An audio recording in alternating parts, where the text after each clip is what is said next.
রাত 2টোয় central paediatric hospital বা কেন্দ্রীয় শিশু হাসপাতালের ইমার্জেন্সি ওয়ার্ডের নীরবতা হঠাৎ ভেঙে গেল যখন প্রায় 7 বছর বয়সী রোগা পাতলা ইলোমেলো চুলের একটি ছেলে সেখানে আসে। সে একটি পাতলা কাপড়ে মোড়ানো ঘুমন্ত শিশুকে কোলে তুলে রেখেছিল। সে কাঁদছিল না, সাহায্যের জন্য চিৎকারও করছিল না, এমনকি দ্বিধাগ্রস্ত ছিল না। ছেলেটি সোজা রিসেপশন কাউন্টারে গেল এবং চুপচাপ রেজিস্টারে লিখছিলেন এমন নার্সের দিকে তাকালো।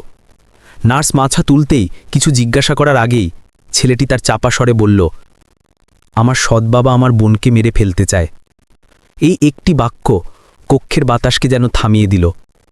ছেলেটির নাম ছিল রোহান এবং তার কোলে ছিল তার আপন ছোট বোন প্রিয়া, যার বয়স 1 বছর হয়নি। তাদের সাথে কোনো প্রাপ্তবয়স্ক ছিল না, কোনো কাগজপত্র বা ব্যাগও ছিল না। শুধু একটি ছোট স্লিং ব্যাগ ছিল, যার মধ্যে ছিল দুধের গুঁড়োর একটি কৌটা এবং 2টি পুরনো বোতল। নার্স ডাক্তারকে ডাকলেন, হাসপাতালের নিরাপত্তা কর্মীদের ডাকা হলো এবং 10 মিনিটের মধ্যে শিশু সুরক্ষা ও যত্ন বিভাগের ডিউটি অফিসারও সেখানে উপস্থিত হলেন। ছেলেটি তখনও চুপ ছিল, শুধু মাঝে মাঝে নিজের বোনের দিকে নজর দিচ্ছিল যাতে নিশ্চিত হতে পারে যে সে সুরক্ষিত আছে। একজন ডাক্তার তাকে প্রাথমিক পরীক্ষার জন্য নিয়ে গেলেন। তার পিঠ, হাত এবং বুকে অসংখ্য আঘাতের চিহ্ন ছিল। কিছু তাজা ছিল, কিছু পুরনো হয়ে কলার খোসার মতো হলুদ হয়ে গিয়েছিল। জমাট বাঁধা রক্তের দাগ অদ্ভুত আকারে ছড়িয়েছিল এবং বেশি কিছু না জিজ্ঞাসা করেই যে কেউ এর পেছনের গল্প আন্দাজ করতে পারত। রোহান দিল্লির উত্তমনগর এলাকার একটি গভীর গলিতে থাকত। তার মা সুনিতা একটি কাপড়ের কারখানায় কাজ করতেন। রোহানের বয়স যখন 4 বছর, তখন তার স্বামী ছেড়ে চলে যাওয়ার পর থেকে তিনি একাই সন্তানদের মানুষ করছিলেন। প্রিয়ার জন্মের সময়কার কষ্ট সত্ত্বেও তিনি কোনোমতে চালিয়ে নিচ্ছিলেন। কিন্তু কাজের জায়গায় একটি দুর্ঘটনায় সব পাল্টে গেল, যেখানে সুনিতার মেরুদণ্ডে আঘাত লেগেছিল। দীর্ঘ সময় কাজ থেকে ছুটি নেওয়ার কারণে তিনি বিষণ্ণতায় ডুবে গেলেন। ব্যথা উপশমের ওষুধ দিয়ে শুরু হওয়া এই গল্প ধীরে ধীরে আসক্তিতে পরিণত হল।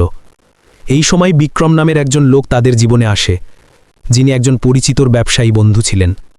শুরুতে তাকে খুব দয়ালু মনে হতো। তিনি খাবার এবং ওষুধ আনতেন, সুনিতাকে চেকআপের জন্য নিয়ে যেতেন এবং ভাড়ার টাকাও দিতেন। কারো কোনো সন্দেহ হয়নি। নিজের দুর্বলতম মুহূর্তে সুনিতা বিক্রমকে একটি অবলম্বন হিসেবে তাদের সাথে থাকার অনুমতি দিলেন। সে প্রতিশ্রুতি দিয়েছিল যে সে 2 সন্তানকেই নিজের সন্তানের মতো ভালোবাসবে। এই প্রতিশ্রুতি মাত্র 3 মাস স্থায়ী হয়েছিল। বাড়িতে আসার পর বিক্রম তার অলিখিত নিয়ম তৈরি করতে শুরু করল। বড়রা যখন কথা বলতো তখন রোহানের কথা বলা বারণ ছিল। যখনই বোন কাঁদত তাকে সঙ্গে সঙ্গে কোলে তুলে নিতে হতো। খাবার পড়ে গেলে, কোনো জিনিস পড়ে গেলে বা ভুল টিভি চ্যানেল লাগালেও তাকে বকা খেতে হতো এবং অনেক সময় মারও খেতে হতো। মা ওষুধের নেশায় এতই মগ্ন থাকতেন যে তিনি আর হস্তক্ষেপ করতেন না। গোটা কলোনি জানত যে বিক্রমের স্বভাব হিংস্র, কিন্তু ঝামেলায় জড়ানোর ভয়ে কেউ কিছু বলতো না। গলির বাচ্চারা তাকে বিক্রম পাগল বলে ফিসফিস করত। প্রতিবেশীরা দেখল যে রোহান দিন দিন চুপ হয়ে যাচ্ছে। সকালে স্কুলে যাওয়ার বদলে সে গলির মোড় থেকে তার বোনের জন্য দুধের কৌটা কিনতে যেত। বিকেলবেলা বোনকে নিয়ে সে গলির এক প্রান্তে বসে থাকত। সেখানে কেউ না থাকায় সে মুখটি খুলে নিজের মতো কথা বলত। দুপুরে সে একা বারান্দায় বসে চামচ দিয়ে প্রিয়াকে ডালিয়া খাওয়াত। সে একটি ছায়ার মতো চুপচাপ সব কাজ করত। কেউ জিজ্ঞাসা করলে সে শুধু এতটুকুই বলতো, আমার মায়ের শরীর ভালো নেই, আমি বোনের যত্ন নিচ্ছি। অন্য কেউ আর প্রশ্ন করত না। যখনই আঘাতের চিহ্ন দেখা যেত সে তা লুকোনোর জন্য ফুল হাতা শার্ট পরত। সুনিতার কখনো মনে থাকত, কখনো থাকত না। যখন হুঁশে থাকত তখন কাঁদত এবং যখন নেশায় থাকত তখন দিনরাত ঘুমাত। রোহান অনেকবার বলার চেষ্টা করেছিল, কিন্তু তারপর ভয় পেয়ে গেল। বিক্রম একবার তার কানে ফিসফিস করে বলেছিল, যদি তুই কাউকে বলিস তাহলে আমি প্রিয়াকে রাস্তায় ফেলে দেব। সে জানত যে বিক্রম মজা করছে না। সেদিন হালকা বৃষ্টি হচ্ছিল। ক্রিকেট বাজিতে সব টাকা হেরে বিক্রম বাড়ি ফিরল। নেশায় চুর হয়ে সে চাবির গোছা রান্নাঘরের কোণে ছুঁড়ে মারল এবং ডালিয়ার পাত্রে লাথি মারল, যেটি রোহান এইমাত্র তার বোনের জন্য বসিয়েছিল। তার রাগ সবকিছুর ওপর ঝরে পড়ছিল। প্রিয়ার কান্নার শব্দ যখন শোনা গেল তখন সে চিৎকার করে বলল, চুপ হ, আমি তোকে ফেলে দেব। রোহান তার বোনকে নিয়ে ঘরের কোণে দৌড়ে গেল। বিক্রম তার দিকে এগিয়ে এলো। সেই সময় তার চোখে হুঁশ ছিল না, শুধু রাগ আর মদ ছিল। সেই মুহূর্তে রোহান বুঝতে পারল যে আজ যদি সে বাড়ি থেকে না বের হয়, তবে আগামীকাল তার যত্ন নেওয়ার জন্য কোনো বোন থাকবে না। সে চুপচাপ বিক্রমের ঘুমিয়ে পড়ার অপেক্ষা করল। মা তখনও নেশায় ছিলেন। সে কাঁদেনি, শুধু চুপচাপ কিছু প্রয়োজনীয় জিনিস গুছিয়ে নিল। দুধের ব্যাগ, জলের বোতল, মায়ের জ্যাকেট এবং তার অসম্পূর্ণ হোমওয়ার্কের খাতা। সে তার বোনকে জ্যাকেটে মুড়ে দরজা দিয়ে বেরিয়ে গেল। বাইরে কনকনে ঠান্ডা ছিল। সে রাস্তা ঠিকমতো জানত না, শুধু মনে ছিল যে শিশুদের হাসপাতাল সেই বড় মলের কাছে আছে, যেখানে একবার তার শিক্ষক তাকে পিকনিকে নিয়ে গিয়েছিলেন। সে 6টি গলি হেঁটে গেল, এবং যখন সে হাসপাতালের গেটে পৌঁছালো, তখন তার হাত পা অসাড় হয়ে গিয়েছিল। তার বোন গভীর ঘুমে ছিল।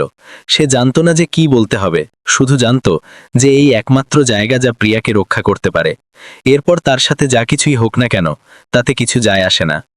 যখন রোহানকে একটি বিশ্রাম কক্ষে নিয়ে যাওয়া হলো, তখন কর্মীরা স্থানীয় পুলিশকে জানানোর প্রক্রিয়া শুরু করে দিলেন। স্থানীয় পুলিশ স্টেশন থেকে একটি দ্রুত প্রতিক্রিয়া দল সঙ্গে সঙ্গে তার ভাড়া বাড়িতে পাঠানো হলো। সেই সময় সোশ্যাল মিডিয়াতে একটি ছোট্ট ক্লিপ ভাইরাল হতে শুরু করলো, যাতে দেখা যাচ্ছিল যে একটি ছেলে তার বোনকে কোলে নিয়ে হাসপাতালে ঢুকছে। এক মা ভুল করে এটি রেকর্ড করে ফেলেছিলেন যখন তিনি তার অসুস্থ সন্তানকে নিয়ে এমার্জেন্সিতে এসেছিলেন। হাজার হাজার শেয়ার, শত শত মন্তব্যে মানুষ তার নাম জানতে চাইছিল এবং সাহায্যের প্রস্তাব দিচ্ছিল। কিন্তু সেই শান্ত ঘরে রোহান এই হইচই থেকে অজ্ঞ ছিল।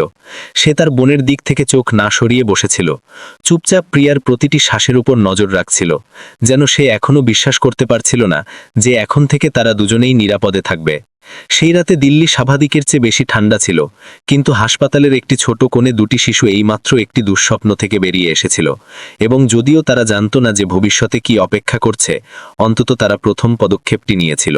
সবকিছু তখন পাল্টাতে শুরু করল যখন রোহানের মা সুনিতা নিজের ওপর নিয়ন্ত্রণ হারালেন। একটি কাপড়ের কারখানায় 3 শিফটে কঠোর পরিশ্রম করা মা থেকে তিনি এমন একজন মানুষ হয়ে উঠলেন যিনি দিন ও রাতের মধ্যে হারিয়ে যেতেন। দুপুরে উঠতেন এবং সন্ধ্যায় ঘুমিয়ে পড়তেন। তিনি জানতেন না যে আজ কোন দিন, বা তার বাচ্চারা কি খেয়েছে, বা স্কুলে কি পড়েছে।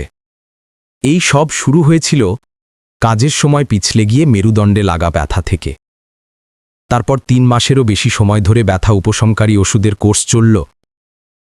তারপর আরও ভালো ঘুমের জন্য ঘুমের ট্যাবলেট। তারপর অনিয়ন্ত্রিত মেজাজের জন্য অ্যান্টিডিপ্রেসেন্ট। যখন শারীরিক ব্যথা কিছুটা কমল, তখন তিনি আলো থেকে, আওয়াজ থেকে, এমনকি নিজের সন্তানদের থেকেও ভয় পেতে শুরু করলেন। তিনি হলুদ এবং সাদা রঙের ছোট ছোট বড়িতে বাস্তবতা থেকে পালানোর একটি উপায় খুঁজে নিলেন। আর কখনো কখনো সেই স্বচ্ছ তরলে, যা সেই লোকটির হাত থেকে পেতেন যিনি এইমাত্র তাদের সাথে থাকতে এসেছিলেন, বিক্রম। সেই লোকটি প্রথমে একজন নায়কের মতো এসেছিল, যে 3 জনের জন্য সিঙাড়া আনত, টপকানো কল নিজে ঠিক করত, এবং কেউ না বলতেই প্রিয়ার জন্য দুধও কিনে আনত। সেই সময় রোহান তখনও আশা করত যে হয়তো তার মায়ের একজন ভালো মানুষ জুটেছে। যখনই সে হাসত, রোহানের কাছে সে সত্যি বলে মনে হতো। যখনই সে মায়ের জিনিসপত্র তুলতে সাহায্য করত, রোহানের মনে হতো সে যত্ন করে। এই সব চলল সেই সন্ধ্যা পর্যন্ত, যখন তার বোন ঘুমাচ্ছিল এবং সে বসার ঘরে এসে দেখল যে বিক্রম মায়ের পার্স থেকে সব টাকা বের করে নিচ্ছে আর বিড়বিড় করছে, যদি তুই রাখতে না পারিস তবে আমি তোর জন্য রেখে দিচ্ছি। সেই দিনের পর থেকে বাড়ির খরচের উপর কড়া নজর রাখা শুরু হলো। প্রতিটা খাবারের হিসেব থাকত, কিন্তু মদ আর জুয়ার জন্য টাকা ক্রমাগত বেরিয়ে যাচ্ছিল। বিক্রম প্রায়ই অদ্ভুত সময় বাড়ি আসত। বিয়ারের গন্ধে মাখা থাকত, জোরে জোরে কথা বলত, এবং যদি কেউ বেশি প্রশ্ন করত তবে বিরক্ত হয়ে যেত। রোহান প্রথম পরিবর্তন অনুভব করল যখন প্রিয়া হালকা জ্বরের কারণে মাঝরাতে কেঁদে উঠল। সে তাকে চুপ করানোর অনেক চেষ্টা করছিল। যখন বিক্রম বিছানা থেকে উঠে চিৎকার করে বলল, আমি ঘুমোচ্ছি আর তোরা আমাকে শান্তিতে থাকতে দিবি না, এরপর একটি কাঁচের গ্লাস ভেঙে যাওয়ার আওয়াজ এলো। তার মা এমনভাবে শুয়ে রইলেন যেন তিনি কিছুই শুনতে পাননি। রোহানের ঠিকমতো মনে নেই যে সেই সময় কি করেছিল। শুধু মনে আছে সে এত ভয় পেয়েছিল যে তার বোনকে কোলে নিয়ে সকাল পর্যন্ত চুপচাপ বসেছিল। পরের দিন সকালে বিক্রম ক্ষমা চাইল, কিন্তু মায়ের কাছে। সে কখনোই 2 সন্তানের দিকে তাকায়নি। সেই দিন থেকে বাড়িতে একটি অলিখিত নিয়ম তৈরি হল। শিশুরা বড়দের বিরক্ত করবে না। ধীরে ধীরে রোহানের প্রতিটি ছেলে মানুষই আচরণ বিক্রমের রাগের অজুহাত হয়ে উঠল। কখনো ভাতের বাটি ফেলে দেওয়া, কখনো প্রিয়ার হাত থেকে দুধ ফেলে দেওয়া, কখনো ভুল টিভি চ্যানেল লাগানো, কখনো যখন সে ক্রিকেট ম্যাচ দেখছে তখন আলো জ্বালানো। প্রথমে গালাগালি করত, তারপর টেবিলের উপর হাত আছড়ে মারা, এবং তারপর কাঁধে লাথি মারা এবং এত জোরে ধাক্কা দেওয়া যে রোহান কেঁদে উঠত। সে চুপ থাকতে শিখে গেল। বিক্রমের মেজাজ তার চপ্পলের আওয়াজ বা তার সস্তা ফোন থেকে আসা রিমিক্স গানের আওয়াজ থেকে অনুমান করতে শিখে গেল। যদি সে বাড়ি এসে দরজা জোরে বন্ধ না করত তবে সেদিন শান্তি থাকত। যদি দরজা ধরাম করে বন্ধ হতো তবে রোহানকে পুরোপুরি চুপ থাকতে হতো। বাইরে জীবন স্বাভাবিকভাবে চলছিল। প্রতিবেশীরা জানত যে বিক্রম বদমেজাজি, কিন্তু তারা এটিকে বাড়ির ব্যক্তিগত ব্যাপার বলে মনে করত। কেউ কখনো ঝগড়ার আওয়াজ শুনেছিল, কিন্তু তবুও তারা বিক্রমকে বাজার থেকে সবজি কিনতে দেখেছে, সুনিতাকে প্রতিবেশীদের নমস্কার করতে দেখেছে এবং রোহানকে তার বোনকে গলির মোড় পর্যন্ত নিয়ে যেতে দেখেছে।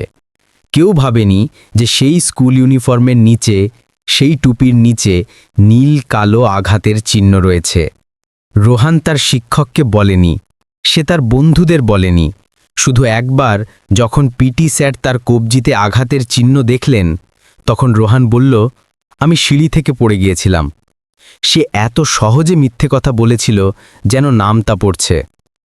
প্রতি মাসে স্কুলের শিশুদের উচ্চতা এবং ওজন মাপা হতো। প্রিয়াকে কখনোই সময়মতো টিকা দেওয়া হতো না। যখনই অভিভাবক শিক্ষক বৈঠকের নোটিশ আসত, রোহান নিজেই নোটিশে সই করে জমা দিয়ে দিত। একবার যখন তার ক্লাসের শিক্ষক বাড়িতে খোঁজখবর নিতে এলেন, তখন বিক্রম তার সাথে কথা বলল এবং বলল যে মা অসুস্থ, তাই দেখা করতে পারবেন না। আর রোহান পড়াশোনায় দুর্বল, কারণ সে অলস এবং খেলাধুলা করে। শিক্ষক আর কিচ্ছু বললেন না। পরের দিন তাকে বাড়িতে অচেনা লোক আনার জন্য শাস্তি পেতে হলো।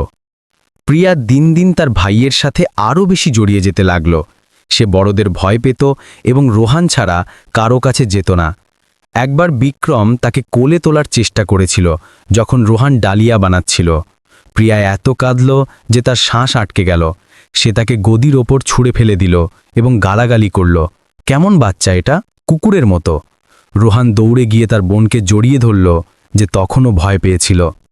সেই দিন থেকে রোহান জানত যে সে বিক্রমকে প্রিয়াকে আর স্পর্শ করতে দিতে পারে না। প্রতি সকালে সে তাড়াতাড়ি উঠত, জল গরম করত, দুধ বানাত এবং গরম তোয়ালে দিয়ে তার বোনকে মুছত। কেউ তাকে মনে করিয়ে দিত না, কেউ তার প্রশংসা করত না, কিন্তু সে এটিকে একটি অভ্যাসের মতো করত যা তার হৃদয়ে গেঁথে গিয়েছিল। সে ডিম সেদ্ধ করা, কুমড়োর ডালিয়া বানানো, গাজর ভাপানো এবং কলা চটকাতে শিখে গিয়েছিল। সেই সব মায়ের সেই ডায়েরি থেকে শিখেছিল যা তিনি ওষুধের উপর নির্ভরশীল হওয়ার আগে লিখেছিলেন। একদিন যখন বাড়িতে কিছু ছিল না, তখন সে প্রতিবেশীর কাছে তার বোনের জন্য একটু ঠান্ডা ভাতের ফ্যান মার চাইল। কখনো কখনো গলির মোড়ের মুদি দোকানের কাকিমার দয়া হতো এবং তিনি প্রিয়ার জন্য একটি ছোট দুধের কৌটা দিয়ে দিতেন, যাতে তাকে ক্ষুধার্ত থাকতে না হয়। সে তার বোনের দুধ খাবার সময়, প্রিয়া কখন ঘুমিয়ে পড়ে, তাকে কিভাবে কোলে নিতে হয় যাতে সে ঢেকুর তোলে এবং কোন অবস্থানে সে সহজে ঘুমিয়ে যায়, সব কিছু মনে রাখত। তার কারো বলার দরকার ছিল না, না কারো প্রশংসা করার। সে শুধু ভয় পেত যে যদি সে কিছু ভুল করে তবে প্রিয়া কাঁদবে, এবং যদি সে কাঁদে তবে বিক্রম রেগে যাবে। যখনই উঠানে বিক্রমের পায়ের আওয়াজ আসত, রোহান তার বুকে একটা টান অনুভব করত। তাকে দেখতে হতো যে আজ সে কি মেজাজে বাড়ি ফিরেছে, স্বাভাবিক নেশা না রাগে। যদি সে তার টুপি মেঝেতে ছুঁড়ে ফেলত, তবে এর মানে ছিল যে গোলমাল করা যাবে না। যদি সে একা বিড়বিড় করত, তবে হয়তো আজ রাতে কিছু হবে। রোহান এটা অভিজ্ঞতা থেকে নয়, বরং ভয়ে জীবন কাটানো একটি শিশুর সহজাত প্রবৃত্তি থেকে জানত। সে বড়দের মনস্তত্ত্বকে ছোট ছোট জিনিস থেকে পড়তে শিখে গিয়েছিল, একটি ভ্রু কুচকানো, একটি কাশি, একটি বাড়তি শব্দ। সেই কাউকে বলেনি। এই কারণে নয় যে সে বকা খাওয়ার ভয় পেত, বরং এই কারণে যে তার বিশ্বাস ছিল না যে কেউ কিছু করতে পারবে। বড়রা প্রায়ই জিজ্ঞাসা করত এবং তারপর ভুলে যেত। শিক্ষক স্কুলকে বলতে পারতেন, কিন্তু তারপরে তার বোনের দেখাশোনা কে করবে? প্রিয়াকে রক্ষা করার জন্য কে থাকবে? সে জানত যে কেবল সেই আছে, তাই চুপ থাকাটাই ছিল একমাত্র বিকল্প। স্কুলে যাওয়ার কিছু মুহূর্ত এমন ছিল যখন রোহানি মনে হতো যে তাকে পাহারা দিতে হবে না, কিন্তু ক্লাসে বসেও তার মন বাড়িতে তার বোনের কথা ভাবত। মা উঠেছে কিনা, বোন ক্ষুধার্ত কিনা, কেউ তাকে কাঁদিয়েছে কিনা। একদিন সে স্কুল থেকে ছুটি নিয়ে নিল, শুধু এই কারণে যে বিক্রম সকাল থেকেই রাগে ছিল। সে ভয় পেয়েছিল যে যদি সে চলে যায় তবে সে তার বোনকে রক্ষা করার জন্য সময় মতো পৌঁছাতে পারবে না। একটি হাসি খুশি শিশু থেকে রোহান চুপ হয়ে গেল। ক্লাসের বন্ধুরা আর তাকে খেলার জন্য ডাকত না। সে প্রায়ই একা বসত বা স্কুলের লাইব্রেরি থেকে ধার নেওয়া বই পড়ত। শিক্ষক তার দিকে মনোযোগ দিতেন এবং কখনো কখনো জিজ্ঞাসা করতেন, কিন্তু রোহান সবসময় বিনয় এবং স্পষ্টভাবে উত্তর দিত, কিছুই প্রকাশ হতে দিত না। আমি ক্লান্ত ম্যাম, আমার বাড়িতে সব ঠিক আছে, আমার মা একটু দুর্বল, তাই আমি বোনের দেখাশোনায় সাহায্য করি। প্রতিটি উত্তর শান্ত এবং স্পষ্ট ছিল, আর যেহেতু এটি শান্ত ছিল তাই কারোর সন্দেহ হয়নি।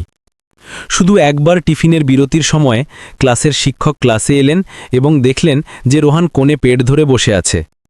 তিনি জিজ্ঞাসা করলেন যে ব্যথা করছে কিনা।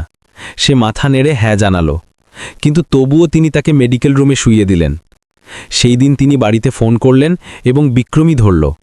সে গম্ভীর স্বরে বলল যে রোহানের মা ঘুমিয়ে আছেন এবং ছেলেটির স্কুলের খাবার খাওয়ার অভ্যেস নেই, তাই তার প্রায়ই পেটে ব্যথা হয়। তিনি আর কিছু জিজ্ঞাসা করলেন না। সন্ধ্যায় বাড়ি ফেরার পর রোহানকে 1 ঘন্টা ধরে দেয়ালের দিকে মুখ করে দাঁড়িয়ে থাকার শাস্তি দেওয়া হলো। সেই রাতে যখন প্রিয়া ঘুমোচ্ছিল, সে ভাবল যে যদি এমন চলতে থাকে তবে কেউ জানতে পারবে না, কেউ বাঁচাবে না, আর যদি কিছু হয়ে যায় তবে তারা দুজন শুধু একটি বাড়িতে ভুলে যাওয়া শিশু হবে, যাকে কেউ মনোযোগ দিয়ে দেখতে চায় না। সে জানত না যে কি করতে হবে, কিন্তু সে একটি বিষয় নিশ্চিতভাবে জানত, তাকে তার বোনকে সুরক্ষিত রাখতে হবে যে কোনো রুইলে। সেই রাতে বাড়িতে পরিবেশ সূর্য ডোবার আগেই ভারী হয়ে গিয়েছিল। বিক্রম স্বাভাবিকের চেয়ে তাড়াতাড়ি বাড়ি ফিরে এসেছিল। বিয়ার এবং সিগারেটের তীব্র গন্ধে মাখা তার মুখ এমনভাবে লাল হয়ে উঠেছিল যেন সে একটি খুব বড় বাজি হেরে গেছে। কেউ জিজ্ঞাসা করার সাহস পায়নি। রোহানের মা দুপুরের খাবার পরে আরও 2টি ঘুমের ট্যাবলেট খেয়েছিলেন এবং এখনও নিজের ঘরে ঘুমোচ্ছিলেন। প্রিয়া দোলনায় শুয়েছিল, ঘুম আর ক্ষুধার মধ্যে দুলছিল। রোহান অনুমান করল যে আজ নির্মাণস্থলে বেতনের দিন ছিল, কিন্তু সম্ভবত বিক্রম সব টাকা ক্রিকেটবাজিতেই উড়িয়ে দিয়েছে। কেউ কিচ্ছু বলল না। সে চুপচাপ ডালিয়ার একটি ছোট বাটি টেবিলে রেখে প্রতি রাতের মতো কোণে সরে গেল। কিন্তু বিক্রম খাবার স্পর্শও করল না। সে তার পকেট থেকে কিছু ভাঁজ করা কাগজ বের করল, যার উপর আঁকাবাঁকা সংখ্যা, বাজির দর, দলের নাম এবং ম্যাচের সময় লেখা ছিল। সে বিড়বিড় করল, শালা, ম্যাচ ফিক্স করে দিয়েছে সেই হারামজাদা রেফারি, কসম। এবং তারপর কাগজগুলো মেঝেতে ছুঁড়ে ফেলে চেয়ারকে লাথি মারল, যার ফলে জোরে আওয়াজ হলো। শব্দে প্রিয়ার ঘুম ভেঙে গেল। চোখ খোলার আগেই সে জোরে জোরে কাঁদতে শুরু করল। রোহান তাড়াতাড়ি দোলনার কাছে গেল এবং নিজের পরিচিত কণ্ঠে তাকে শান্ত করার চেষ্টা করতে লাগল। আশা করছিল যে তার ভয় কমে যাবে, কিন্তু কান্না আরও জোরে হতে থাকল, যেন সেও বাতাসে ছড়ানো অদ্ভুত উত্তেজনা অনুভব করতে পারছে। বিক্রম দাঁড়ালো এবং 2 ভাই বোনের দিকে তাকালো। তার চোখ রক্তের মতো লাল ছিল। এই বাড়িতে কখনো শান্তি হয় না, সে গর্জন করে উঠল। তার কণ্ঠস্বর ফেটে গিয়েছিল। কেমন বাচ্চা এটা যে মোষের মতো কাঁদছে? রোহান কিছু বলল না, শুধু তার বোনকে চুপ করানোর জন্য যথাসাধ্য চেষ্টা করতে থাকল। কিন্তু যত চেষ্টা করত, প্রিয়া তত জোরে চিৎকার করত। বিক্রম হঠাৎ টেবিলের উপর রাখা চীনামাটির কাপটি তুলে নিল। সেটা দেওয়ালে জোরে ছুঁড়ে মারল এবং তারপর দুজনের দিকেই ইশারা করল। যদি আমি 1 মিনিটও এই কান্না শুনি তবে কসম আমি এটাকে জানালা দিয়ে বাইরে ফেলে দেব। সেই মুহূর্তে রোহানের সব হুঁশ যেন অসাড় হয়ে গেল। এটা আর হুমকি ছিল না, এটা ছিল সীমা। সে ভালো করেই জানত যে আজ রাতে যদি সে কিছু না করে তবে প্রিয়া সত্যিই বিপদে পড়ে যাবে। বিক্রম তার সামনে এমন কথা কখনো বলেনি। জীবনে প্রথমবারের মতো রোহানের মনে হলো যে তার আর কোনো বিকল্প নেই। সে তার মায়ের দিকে তাকালো। ঘরের দরজা তখনও একটু খোলা ছিল এবং শ্বাস প্রশ্বাসের ধীর নিয়মিত আওয়াজ আসছিল। সে অনেকবার মায়ের ওপর ভরসা করেছিল, কিন্তু আজ রাতে মা জেগে উঠলেও, দাঁড়াতে পারলেও তিনি কি করতেন? হয়তো তিনি মিনতি করতেন বা প্রিয়াকে নিয়ে পালাতেন, কিন্তু তারপর কি হতো? বিক্রম আবার তাদের খুঁজে পেত, আবার ফিরে আসত এবং সবকিছু আবার শুরু হতো। মা তার সন্তানদের রক্ষা করার জন্য যথেষ্ট হুঁশে ছিলেন না এবং রুহানার অপেক্ষা করার সাহস পাচ্ছিল না। তার বোন তখনও অবিরাম কাঁদছিল। বিক্রম জলের বোতল তুলে নিল, সেটা মেঝেতে আছড়ে মারতে গিয়েই থেমে গেল। যদি তুই চুপ করাতে না পারিস তবে আমি করাই। সে এক কদম এগিয়ে গেল। রোহান সঙ্গে সঙ্গে তাকে থামালো। ও ক্ষুধার্ত, সে বলল। আমি ওর জন্য দুধ বানিয়ে দিচ্ছি। বিক্রম তার দিকে তাকিয়ে রইল। তার চোখে রাগ ভরা ছিল। আমি বলেছি রাস্তা থেকে সরে যা। সে সরল না। আমি দুধ বানিয়ে ওকে ঘুম পাড়িয়ে দেব, মা ক্লান্ত। বিক্রম জোরে চিৎকার করে বলল, আমি তোকে কথা বলতে বলিনি, এবং মারার জন্য হাত তুলল, কিন্তু মাঝপথেই থেমে গেল। হয়তো মদের নেশা তাকে তলিয়ে দিয়েছিল, হয়তো সেই মুহূর্তে সে নিজে অনুভব করেছিল যে সে নিয়ন্ত্রণ হারাচ্ছে। রোহান ভালো করেই জানত যে এটি একটি মোড়। এখন কেউ নিরাপদ নয়। যদি আজ রাতে সে হাত না তোলে তবে কাল তুলবে, প্রিয়ার ওপর না হলে তার ওপর। মারলে না হলে প্রাণে মারার হুমকি দেবে, এবং পরের বার হয়তো এটা শুধু একটি হুমকি হবে না। যখন রোহান প্রিয়াকে দুধ খাওয়ানো শেষ করল, তখন সে অনুভব করল যে তার বোনের শরীর তার বাহুতে নরম হয়ে আসছে। তার শ্বাস ধীর হয়ে গেল। কান্না ছোট ছোট কান্নার শব্দে পরিণত হলো, এবং তারপর সে চুপ হয়ে গেল। কিন্তু রোহান এবার স্বস্তি অনুভব করল না, কারণ বিক্রম টিভির সামনে বসেছিল। তার শূন্য চোখ স্ক্রিনের দিকে ছিল, কিন্তু তার মন নিশ্চিতভাবেই সেখানে ছিল না। সে আর মদ খায়নি, কিছু বলেনি। সে শুধু মুখ ঝুলিয়ে বসেছিল, যেন সে খুব বিপজ্জনক কিছুর পরিকল্পনা করছে। রোহান চারপাশে তাকালো। ঘর অন্ধকার ছিল। পিছনের দরজা বন্ধ ছিল না। মায়ের পার্সে প্রায় 200 টাকা ছিল। ডাইপার ব্যাগে 3টি ডাইপার অবশিষ্ট ছিল, এবং দুধের বোতল এখনও ব্যবহার করা যেত। সে রাস্তা ঠিকমতো জানত না, কিন্তু তার মনে ছিল যে সেন্ট্রাল পিডিয়াট্রিক হসপিটাল এখান থেকে বেশি দূরে নয়। শুধু সেখানে পৌঁছালে কোনো প্রাপ্তবয়স্ক অবশ্যই সাহায্য করবে। তার মনে অনেক প্রশ্ন উঠল। বিক্রম গভীর ঘুমিয়ে গেলে কি আমি পালাতে পারবো? বাড়ি থেকে বেরোনোর পর ধরা পড়লে কি হবে? বোন যদি রাস্তায় কাঁদতে শুরু করে তবে কি করতে হবে? বৃষ্টি হলে কি হবে? কিন্তু তারপরে এই সব চিন্তা একটি চিন্তায় চাপা পড়ে গেল। যদি আমি এখানেই থাকি তবে প্রিয়া মার খাবে, এবং হতে পারে সে আর কখনো জেগে উঠবে না। রোহান কোনো বেপরোয়া শিশু ছিল না। সে কখনোই 3টি গলির বেশি একা কোথাও যায়নি, কিন্তু আজ রাতে সে জানত যে তার আর কোনো বিকল্প নেই। সে পরিকল্পনা করতে শুরু করল। যখন বিক্রম ঘুমিয়ে পড়বে, যখন মা তখনও ওষুধের নেশায় ডুবে থাকবেন, যখন বোনের পেট ভরা থাকবে এবং সে সহজে ঘুমিয়ে যাবে, তখন সে বাড়ি থেকে বেরিয়ে যাবে, চুপচাপ, কেউ না জেনে, কেউ না থামিয়ে। শুধু 6টি গলি, মাত্র 6টি গলি, এবং অন্যদিকে হয়তো আলো আছে। সে বিক্রমের ওপর নজর রেখে বসে রইল। চোখ টিভির দিকে ছিল, কিন্তু কান তার প্রতিটি শ্বাসের ওপর ছিল। যখন টিভির আওয়াজ ধীর হয়ে গেল, যখন নাক ডাকার আওয়াজ হালকা হালকা শোনাতে শুরু করল, তখন রোহান বুঝল যে সময় ঘনিয়ে এসেছে। সে জানত না যে তার এই কাজ করার সাহস আছে কিনা, কিন্তু সে ভালো করেই জানত যে আজ রাতে যদি সে এটা না করে তবে সে আর কখনো করতে পারবে না। 9টা, 10টা, 11টা। টিভির আওয়াজ পুরোপুরি বন্ধ হয়ে গেল। বিক্রম চেয়ারেই কাত হয়ে গিয়েছিল। মা তখনও ঘুমোচ্ছিলেন। প্রিয়াও এখন কাঁদছিল না। রোহান অন্ধকারে বসে ঘড়ির দিকে তাকিয়ে রইল। প্রতিটা মিনিট গুনতে থাকল। আজ রাতে সে ঘুমায়নি, ভয়ের কারণে নয়, বরং এই কারণে যে সে তার বোনকে এই নরক থেকে বের করার জন্য অপেক্ষা করছিল। সবকিছু বাজি লাগানোর জন্য, শুধু প্রিয়াকে একটি শিশুর মতো বাঁচার একটি সুযোগ দেওয়ার জন্য। সে জানত না যে ভবিষ্যতে কি অপেক্ষা করছে, কিন্তু সে জানত যে পিছনে ফিরে থাকার মতো আর কিছুই অবশিষ্ট নেই। যখন ঘড়িতে প্রায় 1টা বাজল, তখন বসার ঘর থেকে আসা নাক ডাকার আওয়াজ নিয়মিত এবং গভীর হয়ে উঠল, যার মধ্যে কিছু অর্থহীন বিড়বিড়ানিও মিশেছিল। বিক্রম তার পরিচিত মদের নেশার ঘুমে ডুবে গিয়েছিল। মা তখনও নিজের ঘরে গভীর ঘুমেছিলেন। জেগে ওঠার কোনো লক্ষণ ছিল না। বাড়ি এত শান্ত ছিল যে রোহান দরজার ফাটল দিয়ে আসা বাতাসের আওয়াজও শুনতে পাচ্ছিল। রাত স্বাভাবিকের চেয়ে বেশি ঠান্ডা ছিল, কিন্তু সে কাঁপছিল না। সমস্ত ভয় যেন একটি স্পষ্ট সহজাত জ্ঞান দ্বারা প্রতিস্থাপিত হয়েছিল। এখান থেকে বেরিয়ে আসতে হবে। সে নিজের ঘরে গেল। বিছানার নিচে পুরনো ড্রয়ারটি খুলল, যেখানে একটি ছোট কাপড়ের ব্যাগ ছিল যা সে 1 মাসেরও বেশি আগে লুকিয়েছিল যখন সে প্রথম পালানোর কথা ভেবেছিল। ভিতরে কিছু খুচরো টাকা ছিল যা সে কেনাকাটার পর অবশিষ্ট টাকা থেকে জমিয়েছিল। ভালোভাবে প্যাক করা একটি বিস্কুটের প্যাকেট, একটি ছোট টর্চ যা মায়ের পুরনো ড্রয়ারে পাওয়া গিয়েছিল, এবং প্রিয়ার জন্য কিছু জিনিসপত্র। সে শেষবারের মতো সবকিছু পরীক্ষা করল, নিশ্চিত করল যে সমস্ত প্রয়োজনীয় জিনিস আছে। রোহানকে কেউ পালানোর প্রস্তুতি নিতে শেখায়নি, কিন্তু প্রতি রাতে মায়ের বিড়বিড়ানি শুনতে শুনতে, প্রতি সকালে ব্যথা নিয়ে উঠতে উঠতে এবং প্রতিবার বিক্রমকে চারপাশে জিনিসপত্রের উপর রাগ ঝাড়তে দেখে সে এটা শিখেছিল। প্রিয়ার দুধ, ডাইপার, গরম কাপড় এবং একটি পাতলা চাদর দরকার ছিল। তার টাকা, বিস্কুট, জল এবং একটি নির্দিষ্ট রাস্তা দরকার ছিল।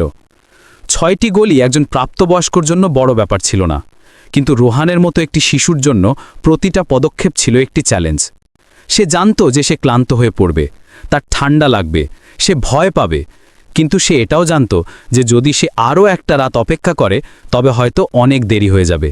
সে তার বোনকে সবচেয়ে গরম কাপড়ের মধ্যে একটি পরিয়ে দিল, সেই সেট যাতে হাঁস আঁকা ছিল যা মা একবার সুপারমার্কেটে বিক্রির সময় কিনেছিলেন। গোলাপি রঙের উলের জ্যাকেটটি সবার ওপরে পরানো হলো, যার হুড দিয়ে তার মাথা ঢাকা ছিল। সে চুপচাপ প্রিয়াকে একটি পাতলা তোয়ালেতে মুড়ল এবং তারপর সাবধানে প্রতিটি পকেট, প্রতিটি জিনিস, প্রতিটি দুধের বোতল পরীক্ষা করল। কোনো কিছুই অতিরিক্ত ছিল না এবং কোনো প্রয়োজনীয় জিনিস কম ছিল না। সবকিছু এমন একটি সফরের জন্য যথেষ্ট ছিল যার দৈর্ঘ্যের কোনো আন্দাজ ছিল না। প্রথম ধাপ ছিল নিচে নামা। সে এক একটি কদম খুব ধীরে ধীরে রাখছিল, যেন সে শত শতবার এর অনুশীলন করেছে। দরজা বন্ধ ছিল না, শুধু সামান্য লাগানো ছিল। বিক্রম চাবি হারানোর পর থেকে বাড়ির সবাই দরজা কেবল অস্থায়ীভাবে বন্ধ করে দিত। সে ভালো করেই জানত যে কোথায় চাপ দিতে হবে, কিভাবে টানতে হবে, যাতে কোনো আওয়াজ না হয়। প্রতি রাতে যখন সে ঘুমোতে পারত না, তখন সে চুপচাপ প্রতিটি ক্যাচ ক্যাচ শব্দ, প্রতিটি দরজার আওয়াজ এবং পুরনো কাঠের মেঝের প্রতিটি ছোট আওয়াজ মনে রাখত। যখন সে বাইরে এলো, তখন বাতাস সরাসরি তার মুখে লাগল। ফেব্রুয়ারির মাঝামাঝি দিল্লির ঠান্ডা ছিল কনকনে। সেটার বোনকে রক্ষা করার জন্য তার বাহু তার চারপাশে জড়িয়ে নিল, নিজের শরীরের উষ্ণতা দিয়ে তাকে গরম রাখার চেষ্টা করল। প্রিয়া গভীর ঘুমে ছিল, তার শ্বাস ছিল নিয়মিত এবং হালকা। সে স্বস্তির নিঃশ্বাস ফেলল। যদি সে এই সময় জেগে উঠত তবে সবকিছু ভেস্তে যেতে পারত। রাস্তা জনশূন্য ছিল, কেবল কিছু দূরে দূরে লাগানো বিদ্যুতের খুঁটি থেকে হলুদ আলো আসছিল এবং মূল রাস্তা থেকে পার হওয়া কিছু গভীর রাতের ট্রাকের দূরবর্তী আওয়াজ। রোহান দ্রুত হাঁটতে থাকল, একটি নিয়মিত গতি বজায় রাখার চেষ্টা করছিল। সে অনুমান করেছিল যে বাড়ি থেকে হাসপাতাল পর্যন্ত দ্রুত হাঁটলে প্রায় 35 মিনিট লাগবে, কিন্তু প্রিয়াকে কোলে নিয়ে এই সময় দ্বিগুণ হতে পারত। রাত লম্বা ছিল, কিন্তু দ্বিধা করার জন্য যথেষ্ট লম্বা ছিল না। প্রথম গলি তাড়াতাড়ি কেটে গেল। এটা ছিল সেই এলাকা যা সে ভালো করেই জানত। সকালের বাজারের রাস্তা, সেই গলি যেখানে বাইক মেরামতের দোকান ছিল, সেই জায়গা যেখানে সাউ কাকিমা প্রায়ই চাল বিক্রি করতেন। সবকিছু অন্ধকার এবং শান্ত ছিল। কেউ জানত না যে একটি শিশু তার বোনের জন্য একটি নিরাপদ জায়গা খুঁজে বের করার জন্য চুপচাপ এই রাস্তা পার হচ্ছে। দ্বিতীয় গলি লম্বা ছিল এবং বাতাস তীব্র ছিল। সে ক্লান্তি অনুভব করতে শুরু করল। তার বাহু শক্ত করে ধরে রাখার কারণে জমে গিয়েছিল এবং তার পা ঠান্ডায় অসাড় হয়ে গিয়েছিল। কিন্তু রোহান থামল না। যখনই সে দুর্বলতা অনুভব করত, সে প্রিয়ার কান্নার শব্দের কথা ভাবত। যখন বিক্রম তাকে বোকা দিতে দিতে মারার হুমকি দিয়েছিল, তার রক্তের মতো লাল চোখ মনে আসত। তার বোনকে জানালা দিয়ে বাইরে ফেলে দেবার হুমকি মনে আসত এবং সে তার ধর আরও শক্তিশালী করে নিত। সে এমনটা হতে দিতে পারত না। তৃতীয় গলিতে সে কয়েক মিনিটের জন্য থামল, বাতাস থেকে বাঁচতে একটি বিদ্যুতের খুঁটির আড়ালে লুকিয়ে গেল। প্রিয়া তখনও ঘুমোচ্ছিল। তার ঠোঁট এমনভাবে নড়ছিল যেন সে কোনো স্বপ্ন দেখছে। সে তার পকেট থেকে একটি বিস্কুট বের করল এবং মাথা ঘোরানো এড়াতে দ্রুত দ্রুত চিবিয়ে নিল। কামড় বসানো ঠান্ডা এবং ক্লান্তি ক্রমাগত বাড়ছিল, কিন্তু সে আর ফিরে যেতে পারত না। দূর থেকে হাসপাতালের আলো ঝাপসা দেখা যাচ্ছিল। এখনও দূরে ছিল, কিন্তু অন্তত গন্তব্য দেখা যাচ্ছিল। সে চতুর্থ গলি চুপচাপ পার করল। কিছু বন্ধ সুবিধার দোকানের পাশ দিয়ে গেল। একটি মোটরসাইকেল দ্রুত গতিতে পার হয়ে গেল। ড্রাইভার তার দিকে মনোযোগ দেয়নি। সে খুশি হয়েছিল যে কেউ তাকে জিজ্ঞাসা করেনি বা থামায়নি। এই সময়ে কোনো মনোযোগ আকর্ষণ করা ছিল একটি বিপদ। সে বাড়িতে ফেরত পাঠানো হতে চায়নি। তাকে জিজ্ঞাসাবাদ করা উচিত ছিল না এবং সে একেবারেই চায়নি যে প্রিয়া রাস্তায় জেগে উঠুক। পঞ্চম গলিতে তার পা কাঁপতে শুরু করল। প্রতিটি পদক্ষেপ যেন লোহার ওপর রাখা হচ্ছিল, সে জানত যে সে তার সীমার কাছাকাছি পৌঁছাচ্ছে, কিন্তু তার ব্যাগে এখনও দুধ ছিল। প্রিয়া এখনও নিরাপদ ছিল এবং এটাই যথেষ্ট ছিল। হাসপাতাল আরও কিছুটা কাছে এলো। আলোতে আরও পরিষ্কার দেখা যেতে লাগল। সে হালকা অনুভব করল, শারীরিকভাবে নয়, বরং মন থেকে। হয়তো মাসের মধ্যে প্রথমবারের মতো সে আশা অনুভব করেছিল। ষষ্ঠ গলি পুরো রাস্তার মতোই লম্বা লাগছিল। সে প্রতিটি বাড়ির নম্বর, ফুটপাতে প্রতিটি টাইল গুনল। সে মনে মনে বিড়বিড় করল, শুধু আর কিছু নম্বর, শুধু আর কিছু পদক্ষেপ। প্রতিটি পদক্ষেপ ছিল একটি ভারী শ্বাস, একটি দ্রুত হৃদস্পন্দন। কিন্তু আলো কাছে ছিল। এমার্জেন্সি পেডিয়াট্রিক্সের সাইনবোর্ড তার চোখের সামনে ঝলঝল করছিল। যেমনই সে গেটে পা রাখল, সে থেমে গেল। সমস্ত অনুভূতি একসঙ্গে উথলে উঠল, ক্লান্তি, ব্যথা, ঠান্ডা, ভয়, কিন্তু সবথেকে বেশি স্বস্তি। সে করে দেখিয়েছে। প্রিয়া এখনও তার বাহুতে নিরাপদ ছিল। সে মাথা তুলে রিসেপশন রুমের কাচের ভেতর দিয়ে দেখল। একজন নার্স মাথা তুললেন। তার চোখ বড় হয়ে গেল যখন তিনি রোহানকে সেখানে দাঁড়িয়ে থাকতে দেখলেন। একটি ছোট্ট ছেলে তার বোনকে কোলে নিয়ে, পাতলা কাপড় পরা, মুখ ফ্যাকাশে হয়ে যাওয়া। সে সঙ্গে সঙ্গে কিছু বলল না। যখন নার্স দৌড়ে বাইরে এলেন, তখন সে বাতাসের মতো হালকা স্বরে বলল, আন্টি, আমার বোনের জন্য কি ঘুমানোর জায়গা আছে? আমরা আর বাড়িতে ফিরে যেতে পারবো না। যেমনই তারা রোহানের কথা শুনলেন, ইমার্জেন্সি রুমে উপস্থিত সবাই সঙ্গে সঙ্গে নড়ে চড়ে উঠল। নার্স ভেতরে গেলেন এবং ডিউটিতে থাকা ডাক্তারকে ডাকলেন। সেই সাথে হাসপাতালের সামাজিক কার্যবিভাগকেও অবহিত করলেন। কেউ তাকে ক্রমাগত প্রশ্ন করেনি বা তার উপর কোনো চাপও দেয়নি। তারা সেই 7 বছর বয়সী শিশুটিকে উদ্বেগ এবং সম্মানের মিশ্র নজরে দেখল।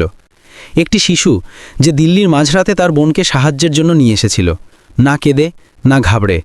সে শুধু বলল, আমরা বাড়িতে ফিরে যেতে পারবো না। নেহা, যিনি একজন সমাজকর্মী ছিলেন, সবার আগে সেখানে পৌঁছালেন। তিনি রোহানের সমান হাঁটু গেড়ে বসলেন এবং তার নাম, বয়স এবং সেখানে আসার কারণ জিজ্ঞাসা করলেন। রোহান সংক্ষিপ্ত এবং সরাসরি উত্তর দিল, কোনো কিছু গোপন না করে। কিন্তু তার মুখ থেকে বের হওয়া প্রতিটি শব্দ কক্ষের উপস্থিত সবাইকে স্তব্ধ করে দিল। সে বলেনি যে তাকে মারা হয়েছিল। সে বলল, আমার সৎ বাবা রাগী এবং জোরে কথা বলেন। আমার মা অসুস্থ। আমার ভয় হয় যে তিনি আমার বোনকে আঘাত করবেন। উত্তরটা লম্বা ছিল না, কিন্তু নেহার পক্ষে এটা বোঝার জন্য যথেষ্ট ছিল যে এটা প্রথমবার ঘটেনি। এই শিশুটি দীর্ঘদিন ধরে এর মধ্যে বাস করছিল, হয়তো কয়েক মাস, হয়তো তার চেয়েও বেশি। আর তার বোন, যেভাবে সে তাকে ধরেছিল, তার যত্ন নিচ্ছিল এবং যেভাবে মেয়েটি তার ভাইয়ের কণ্ঠস্বর শুনেই চুপ হয়ে যেত, এটা স্পষ্ট ছিল যে সে এমন একটি ভালোবাসা দিয়ে লালিত পালিত হচ্ছে যা প্রথম শ্রেণীর একটি শিশুর ক্ষমতার চেয়েও অনেক বেশি। সেই রাতেই উত্তমনগর পুলিশ স্টেশনের সাথে যোগাযোগ করা হলো। 30 মিনিটেরও কম সময়ে একটি পুলিশ দল রোহানের ভাড়া বাড়িতে পৌঁছে গেল। দরজা বন্ধ ছিল না। বিক্রম তখনও পুরনো সোফায় শুয়েছিল। চারপাশে বিয়ারের বোতল, বাজির কাগজ এবং চালু স্ক্রিনের ফোন পড়েছিল। তাকে জোরে আওয়াজ করে জাগানো হলো। সে বিভ্রান্ত এবং বিরক্ত ছিল। যখন তাকে রোহান ও প্রিয়া সম্পর্কে জিজ্ঞাসা করা হলো, তখন সে শুধু এতটুকুই বলল, ওরা চলে গেছে। আমি ভেবেছিলাম যে তারা প্রতিবেশীর বাড়িতে গেছে। যখন তাকে জানানো হলো যে 2 সন্তান হাসপাতালে আছে, তখন সে ক্ষুব্ধ হয়ে উঠল।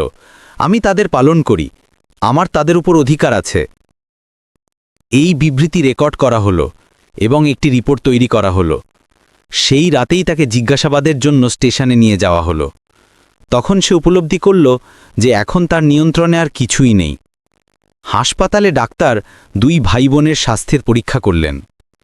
প্রিয়ার কোনো শারীরিক আঘাত পাওয়া যায়নি, কিন্তু তার ওজন কিছুটা কম ছিল এবং সে গভীর ঘুমে ঘুমোতে পারত না। তাকে তার ভাইয়ের সাথে খুব বেশি সংযুক্ত বলে মনে হচ্ছিল। অপরিচিতদের প্রতি তার প্রতিক্রিয়া ভালো ছিল, তবে কেবল তখনই যখন রোহান আশেপাশে থাকত। যতদূর রোহানের কথা, পরীক্ষায় তার পিঠ, বাহু, কাঁধ এবং পাঁজরের ওপর পুরনো এবং নতুন আঘাতের অনেক চিহ্ন পাওয়া গেল। কিছু চিহ্ন হালকা হয়ে গিয়েছিল, যখন কিছু এখনও নীল এবং স্পষ্ট ছিল। ডাক্তার জিজ্ঞাসা করলেন, ব্যথা করে? সে মাথা নেড়ে হ্যাঁ জানালো। কিন্তু যখন তারা তার কাঁধে আলতো করে স্পর্শ করলেন, তখন সে কিছুটা কুঁকড়ে গেল। এটা ছিল এমন একজন ব্যক্তির প্রতিক্রিয়া যাকে মারধরের শিকার হতে হয়েছে, কিন্তু সে নিজেকে প্রকাশ করতে শেখেনি। ডাক্তার এবং সমাজকর্মীরা তাদের আঘাতের নথি তৈরি করলেন, যা শিশু সুরক্ষা বিভাগের তদন্তে একটি গুরুত্বপূর্ণ প্রমাণ হিসাবে কাজ করবে। প্রিয়াকে স্বাস্থ্যকর খাবার এবং টিকা দেওয়া হলো, যা অনেক দিন ধরে বকেয়া ছিল। সেদিন সকালে হাসপাতালের কর্মকর্তারা তাদের মায়ের সঙ্গে যোগাযোগ করার চেষ্টা করলেন। অনেকবার ফোন করার পর সুনিতা ফোন ধরলেন। তিনি তখনও নেশায় আচ্ছন্ন ছিলেন, কিন্তু যখন তাকে জানানো হলো যে তার ছেলে ও মেয়ে হাসপাতালে আছে এবং কেন তারা সেখান থেকে পালিয়ে এসেছে, তখন একটি ক্ষীণ প্রতিক্রিয়া দেখা গেল। প্রথমে তিনি বিশ্বাস করলেন না। তিনি বিক্রমের কথা বিশ্বাস করলেন, যিনি দাবি করেছিলেন যে রোহান খেলতে বেরিয়েছিল। কিন্তু যখন হাসপাতাল কর্তৃপক্ষ তাকে রোহানের আঘাতের ছবি পাঠালেন এবং বললেন যে বিক্রমকে পুলিশে হেফাজতে নেওয়া হয়েছে, তখন সুনিতা প্রথমবারের মতো দীর্ঘ সময়ের পর বাস্তবতার মুখোমুখি হলেন। তিনি সঙ্গে সঙ্গে হাসপাতালে আসতে পারলেন না। তিনি এতটাই দুর্বল ছিলেন যে ঠিকমতো দাঁড়াতেও পারছিলেন না। অন্যদিকে সোশ্যাল মিডিয়ায় সেই ছোট্ট ভিডিও ক্লিপটি দাবানলের মতো ছড়িয়ে পড়ল। কয়েক ঘন্টার মধ্যে দিল্লি পুলিশ কমিশনারের কাছে রিপোর্ট পৌঁছালো। শিশু সুরক্ষা কমিটি ঘটনাটি নিজ উদ্যোগে হাতে নিল। রোহান এবং প্রিয়াকে অস্থায়ীভাবে হাসপাতালের তত্ত্বাবধানে রাখা হলো এবং তাদের থাকার জন্য একটি নিরাপদ স্থান, শিশুদের জন্য আশ্রয় কেন্দ্র নিশ্চিত করা হলো। বিক্রমকে উত্তমনগর থানা থেকে জিজ্ঞাসাবাদ করার পর সে প্রথমে সব অস্বীকার করল, কিন্তু যখন রোহানের স্বাস্থ্য প্রতিবেদন, যা আঘাতের বিস্তারিত বিবরণ সহ জমা দেওয়া হয়েছিল, এবং প্রতিবেশীদের অস্পষ্ট সাক্ষ্য যারা প্রায়শই ঝগড়ার আওয়াজ শুনত, তার সামনে তুলে ধরা হলো, তখন সে নীরব হয়ে গেল। তার বিরুদ্ধে শিশু নির্যাতন ও অবহেলার ধারায় মামলা দায়ের করা হলো। মায়ের উপলব্ধি এবং নতুন জীবন, মায়ের সচেতনতা এবং নতুন জীবন। যখন সুনিতা শেষমেশ নিজেকে সামলে হাসপাতালে এলেন, তখন অনেক দেরি হয়ে গিয়েছিল। রোহান ও প্রিয়াকে সিডব্লিউসি তাদের হেফাজতে নিয়ে নিয়েছিল। রোহান তার মাকে দেখে শান্তভাবে তাকিয়ে রইল। কোনো অভিযোগ নেই, কোনো কান্নাকাটিও নেই, শুধু এক অব্যক্ত নীরবতা। সুনিতা নিজের ছেলের শরীরে আঘাতের চিহ্ন দেখে মাটিতে লুটিয়ে পড়লেন। তিনি চিৎকার করে কাঁদলেন, শুধু সেই আঘাতের জন্য নয়, বরং একজন মা হিসেবে নিজের ব্যর্থতার জন্য। হাসপাতালের সমাজকর্মীরা তাকে মাদকাসক্তি পুনর্বাসন কেন্দ্রে বা রিহ্যাবিলিটেশন সেন্টারে ভর্তি হওয়ার পরামর্শ দিলেন। এই কঠিন সত্যটি উপলব্ধি করে সুনিতা জানতে পারলেন যে তিনি কেবল তার জীবনই নষ্ট করেননি, বরং তার সন্তানদেরও বিপদে ফেলেছেন। তিনি স্বীকার করলেন যে তিনি মাদকাসক্তির কারণে তার সন্তানদের রক্ষা করতে পারেননি। তিনি বুঝতে পারলেন যে যদি তিনি সুস্থ না হন, তবে তিনি তার সন্তানদের কাছে ফিরে যেতে পারবেন না।